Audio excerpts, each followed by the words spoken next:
Hi, I'm Bob Holcomb from Apex Automotive in Great Barrington, Massachusetts. I'm going to give you a couple of quick, easy tips in case you get a flat tire. The first step is to find your tools in your jack. Typically, these are going to be in your trunk. The device that I'm going to use, this jack, has a piece on top that'll fit on the pinch weld of your car.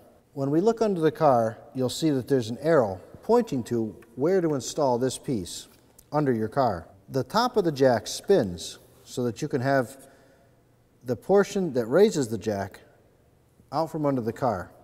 This will fit on the ground and this will fit on your pinch weld and it'll raise the vehicle. Before we raise the vehicle, it's very important that we loosen our lug nuts. If we go to all the trouble to jack up our car and forget to loosen our lug nuts, we're going to have to let that jack all the way back down because the car sitting in place and the wheel touching the ground is what's going to hold the wheel from spinning while we loosen our lug nuts. The lug nuts on the car will need to be removed with the tools that they give us. The more leverage we have, the easier it'll be to remove these lug nuts. So I'm going to put the tool on the lug nut. I'm going to have to apply quite a bit of force to loosen this lug nut. That's one way to do it. An easier way would be to use a little bit of mechanical advantage. I'm going to place the device on the lug nut.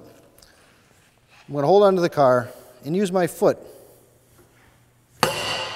to break the lug nut free. I'm going to do this to all 5 lug nuts.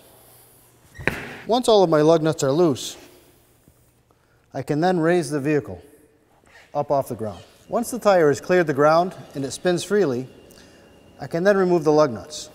Once we've got all the lug nuts removed, we can remove the wheel from the car. We're going to remove the securing bolt and we'll remove the tire from the trunk. We'll walk it up to the installation point and put it on the highest lug nut. Start on the top lug stud and push it on the other 4. Now we're going to install our lug nuts. We'll get all 5 of them started. Then we're going to tighten them down by hand as far as we can.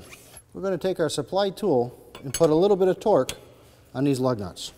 We always tighten lug nuts across from each other, never in a circle. We have to lower the car down and put some more torque on these lug nuts. Once again, we'll take our supply tool and really get those pretty tight. This is a temporary repair to get us to the service station. Once again, we tighten in the same way, in a cross pattern. And these are a couple of quick tips to change a flat tire. I'm Bob Holcomb from Apex Automotive in Great Barrington, Massachusetts.